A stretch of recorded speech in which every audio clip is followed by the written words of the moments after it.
अब मैं राय साहब आपके पास आ जा रहा हूं। राय साहब, अब दो तीन चीजें हैं। एक तो मुझे जरा कानूनी पक्ष दो आपसे समझना है।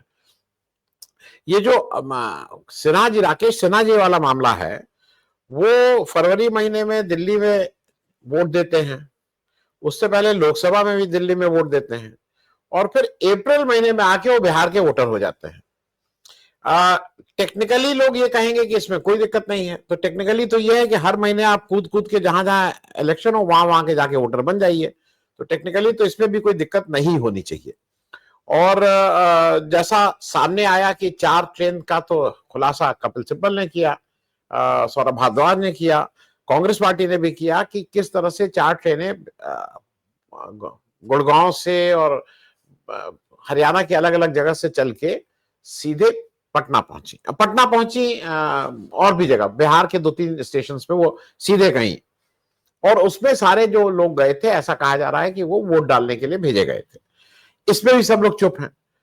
मैं ये बात आपसे इसलिए पूछ रहा हूं कि इसका कोई कानूनी पक्ष है कि राकेश सिन्हा साहब एक महीना पहले वो वोट डालते हैं, फिर ये कहते हैं कि नहीं, अब मैं यहां से वोट डालूंगा, और वो अपना जो उसके लिए आर्गुमेंट देते हैं कि मैं तो भाई मूल रूप से बिहारी हूं, लेकिन तो आप वोट वहां काहे डाल रहे थे यहाँ पे। एक तो इस पे आपसे एक चीज समझ लें। दूसरा मैं ये भी कि ये जो जितने ये ब्यूरोक्रेट्स होते हैं, ये आने वाले दिनों में आपको नहीं लगता कि बहुत ही कॉन्फिडेंट होते हैं, क्योंकि किसी का के ऊपर कुछ नहीं होती है कार्रवाई, वो कोई भ्रष्ट हो, बेईमान हो, चोर हो, डकैत हो, लेकिन मैंने आज तक किसी के ऊपर कार्रवाई नहीं। कुछ कहीं कहीं कार्रवाई अगर हुई है तो पुलिस वालों के ऊपर कोर्ट ने एक लंबा केस चला के 15 साल, 20 साल, 25 साल केस चला है, फर्जी इनकाउंटर इनकाउंटर में वहां सजा हुई है, इस तरह के कुछ मिल जाएंगे उदाहरण। लेकिन ये जो ब्यूरोक्रेट्स हैं, जो असली सारा खेल करते हैं, उनके ऊपर कार्रवाई, तो क्या ये भी एक हमारा जो लोकतंत्र कमजोर हो रहा है उसका एक बड़ा कारण यह है कि इस तरह के जो लोग हैं, दे गो स्कॉट फ्री, या हमारी व्यवस्था ही ऐसी बन गई है कि घूस, वही जो मैंने कहा कि घूस देते पकड़े जाओ, घूस दे के छोड़ जाओ, छूट जाओ। राय साहब, और ओवरऑल बिहार में आपको अभी आपका असेसमेंट क्या है, राय साहब? राकेश सिन्हा वाले मसले में जी। तो राकेश सिन्हा का किसी भी कानून से या किसी भी तकनीकी व्याख्या से उनका कोई बचाव नहीं। वो उन्होंने गंभीर कदाचार किया है, मिसकंडक्ट किया है।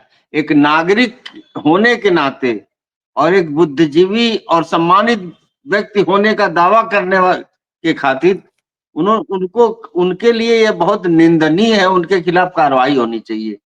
रिप्रेजेंटेशन ऑफ पीपुल्स एक्ट में जो वोटर की परिभाषा है कि वोटर कौन होगा, तो ऑर्डिनरी रेजिडेंट, मतलब अगर आप नौकरी जहां कर रहे हैं, आप किसी गांव के हो, किसी जिले के हो, लेकिन आप दिल्ली में 20 साल से नौकरी कर रहे हैं, वहां पर आपका पता है, तो आप दिल्ली के वोटर होंगे। और वो दिल्ली के वोटर बाकायदे थे, लेकिन वो सरकार और सत्ता को और अपने आकाओं को खुश करने के लिए उन्होंने ये वोट डालने का बहुत गंदा काम किया है, जिसको उन्होंने खुद ही प्रचारित किया।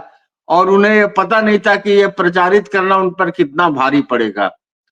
और कैसे वो बगले झांक रहे हैं, मानहानि मैं कर दूंगा, और मैं बेगूसराय में मेरी खेती है, मेरी रिश्तेदारी है, इस तरह के हल्की फुल्की बातें करके राकेश सिन्हा अपना बचाव नहीं कर सकते। और वो लोग भी नहीं कर सकते जो राकेश सिन्हा के कतार में खड़े थे। तो इसमें तो कोई बहस ही नहीं है। कानून में स्पष्ट लिखा है कि जहां जो आम तौर पे जहां आपका आवास होगा, जहां आप रहते होंगे, वहीं के आप वोटर होंगे। और इन्होंने किया भी यही था। ये दिल्ली के वोटर हो गए थे और बेगूसराय से अपना नाम कटवा लिया था। ये तो मोदी और शाह को खुश करने के लिए। और दूसरे, ये बेगूसराय से एमपी का टिकट भी चाह रहे थे। पिछली बार इन्होंने काफी समय जाकर गांव में पलती मार के बैठे थे कि वहां के जनजीवन में अपने को अस्त व्यस्त करके और किसी तरह टिकट की दावेदारी करी। लेकिन हमेशा आदमी का भाग्य नहीं होता। एक बार राज्यसभा लग गया, और वो आप लोगों की वजह से लग गया कि आप लोगों ने इतनी जगह उनको बुला दिया तमाम डिबेट्स में, और संघ विचारक के रूप में उनके चेहरे इतनी बार दिखा दिए गए कि वो बिहार के लिए एक एसेट ऐसा हुआ। बन गए, लेकिन फिर उन्होंने उनका भी जीवन इंडिया फाउंडेशन और क्या क्या एनजीओ बाजी में हमको लग रहा है कि वो काफी कुछ विवादित हो गए होंगे, वो तो अंदर की बात है। तो हसरत तो उनकी यही है कि वो मेंबर ऑफ पार्लियामेंट बिहार से चुने जाए, लेकिन यह काम उनका बहुत गैर संवैधानिक और गैर कानूनी और नागरिक के हिसाब से निंदनीय है। दूसरी चीज, ये जो एसआईआर वाला है, ये बुनियाद में ही गलत है। इसको मैं बार बार कह रहा हूँ, जस्टिस पाटिल साहब यहाँ बैठे हैं। रिप्रेजेंटेशन ऑफ पीपुल्स एक्ट में कहीं भी इस बात का प्रावधान नहीं है कि कोई एक्सटेंसिव रिवीजन होगा। रिवीजन की बात है, और रिवीजन के लिए सेक्शन 21 में प्रावधानित भी किया गया है, विशेष स्पेशल भी किया जा सकता है। और अभी 6 महीने पहले और 24 अप्रैल या 24 को उन्होंने घोषित किया, अप्रैल में 1 महीने के अंदर इन्हें कंप्लीट करना था। 3/4 बिहार गंडक और गंगा और सोन नदी के बाढ़ में डूबा हुआ था। 60-70 लोग बिहार के बाहर रोजी रोटी में चले गए थे। तो ऐसे प्रतिकूल परिस्थितियों में केवल इसलिए उन्होंने सोचा कि कर ले, ताकि भाजपा विरोधी वोटों को अधिक से अधिक काटने का काम किया जा सके। और देखा भी गया कि सीमांचल में कुछ 4-5 जिलों में ही 24 जो क्षेत्र है उसमें करीब 20 लाख वोट के करीब उन्होंने कटौती किया। महिलाओं को काटा, दलितों को काटा, मुसलमानों को काटा, लेकिन एक चीज वो नहीं पाए जिसके नाम पर वो पूरी पॉलिटिक्स करना चाह रहे थे, और जिसके लिए ज्ञानेश कुमार को भी उन्होंने मोहरा बनाया था। ज्ञानेश कुमार 125 साल पहले बिहार में कहा था कि बिहार में इसलिए भी वो वोटर्स रिवीजन जरूरी है क्योंकि यहाँ सबसे बड़ी समस्या है वो घुसपैठियों की है। और नाम लेकर उन्होंने कहा कि म्यांमार के, बांग्लादेश के घुसपैठिए, और संख्या भी बताई थी 1.25 करोड़ के आसपास घुसपैठिए हैं। और ये 1.25 करोड़ उन्होंने मुसलमानों को इंगित किया था। प्रेम कुमार जी को मैं अक्सर रोज ही सुन रहा हूँ, बहुत ध्यान से सुनता हूँ उनको तमाम चैनलों पर, पब्लिक प्लेटफॉर्म्स पे, और इस पे भी इनकी बातें बहुत तर्कसंगत है। घुसपैठियों की संख्या आज तक नहीं बता पाए।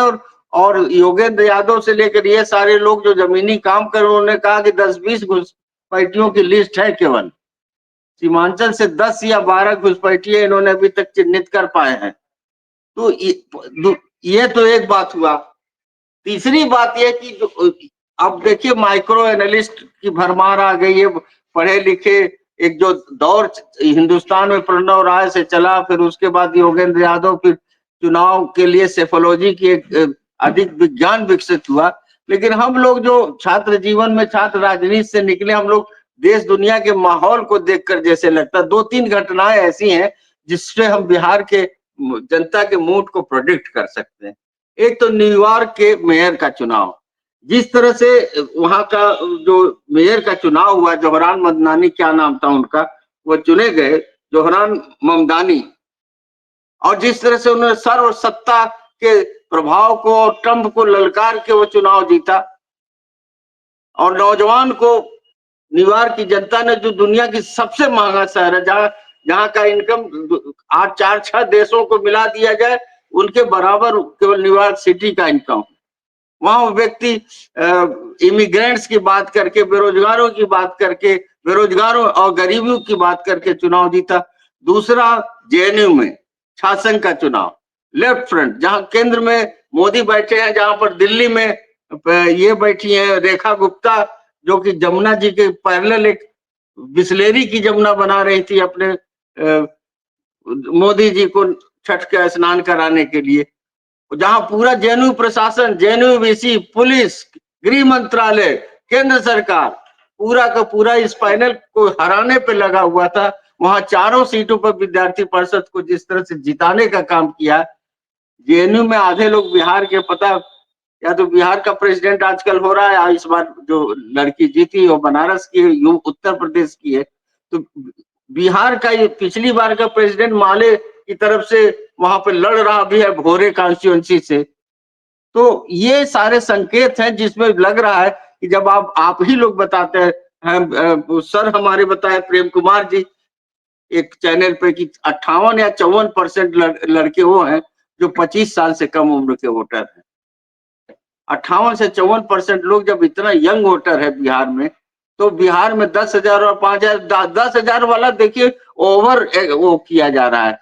क्योंकि मोदी हमेशा आप 2005 से देख लीजिए, जब से उन्होंने साइकिल बांटा, जब से उन्होंने हाई स्कूल इंटर के लड़कियों को 1,500 रुपया दिया, जब से शराबबंदी किया, इनका जबरदस्त पकड़ महिलाओं पे थी नीतीश कुमार की। कोई नई बात नहीं है कि इस बार कोई बहुत विस्फोटक स्थिति बहुमत लेके आ रहे हैं महिलाओं से। और महिलाओं में भी क्लासिफिकेशन है। मुस्लिम महिलाओं को क्या तय करना हो, वो मुसलमान की जो अल्पसंख्यक की जो स्थिति उन्होंने बना दी है बिहार में। अकेला मुख्यमंत्री था, भाजपा के साथ काम करता था, लेकिन कभी भी भाजपा के सांप्रदायिक राजनीति के साथ नहीं हुआ। पहली बार ऐसा हुआ जब उनको मानसिक तमाम परेशानियां हुई कि उन्होंने वक्फ एक्ट का समर्थन किया, उन्होंने धारा 370 का समर्थन किया। तो बिहार में, बिहार की दलित महिलाएं, बिहार की खेतिहर मजदूर महिलाएं, इनको आप उस तरफ से नहीं देख रहे जैसे हमारे आपके घर की खाती पीती घरों की शिक्षित महिलाएं। तो मुझे लग रहा है कि एक बहुत डिसाइसिव विक्ट्री की तरह से महागठबंधन बढ़ रही है। और जो बिहार में जो हमारे अग्रज हैं, प्रतिष्ठित लोग हैं, वो जो वोट का ट्रेंड बता रहे हैं कि एक होड़ लगी हुई है। और मेरे कुछ स्टूडेंट भी हैं वहां अरवल में, जिनसे मैंने बात किया था, वो कह रहे थे कि मोस्ट ओबीसी में और अति पिछड़े में, दलित में एक ट्रेंड चला वोट शिफ्टिंग का। लोग नहीं चाह रहे हैं कि जेडीयू के लोग कि पासवान का वोट हमारे हाथ से, या हम अपनी तरफ से वोट देकर भाजपा के सीट को में बढ़ोतरी करें। तो ये फर्स्ट राउंड में ये शिफ्ट देखी गई है, और सेकेंड राउंड में शायद ज्यादा देखी जाए। 24 सीट तो केवल सीमांचल की सीटें हैं, जहां पर 23-25 जरा आप देखिए आनंद जी, आपके उत्तर प्रदेश बहुत बड़े राजनीतिक परिवार से आते हैं। 25 रैलियां अखिलेश यादव ने किया है, 25। एक एक दिन में 18-18 रैलियों का रिकॉर्ड है तेजस्वी जी का। इकरा हसन ने जो वहां काम किया, वहां हमारे गाजीपुर के सांसद महोदय ने जो काम किया पूरे सीमांचल में, इमरान प्रतापगढ़ी ने जिस तरह से वहां के पूरे उसको जो सामना किया, जो एमआईएम की जो डूबती हुई नाव को जिस तरह से, और बिना किसी वैमनस्य, बिना किसी कटुता के, और बिना कि उनको बी टीम सी टीम कहे बगैर सारी राजनीति वहां रख दिया। तो बिहार को लेकर हम लोग बहुत आशान्वित हैं, क्योंकि बिहारियों के लिए बिहार बिहार होगा। हमारे लिए बिहार पूरा देश है। हमारे लिए बिहार जो तय करेगा वही बिहार से पूरे देश के लिए तय होगा। जिस दिन बिहार का नतीजा बदलेगा, उत्तर प्रदेश में योगी जी कितने बैकफुट पर जाएंगे, आप सिर्फ कल्पना कर सकते हैं।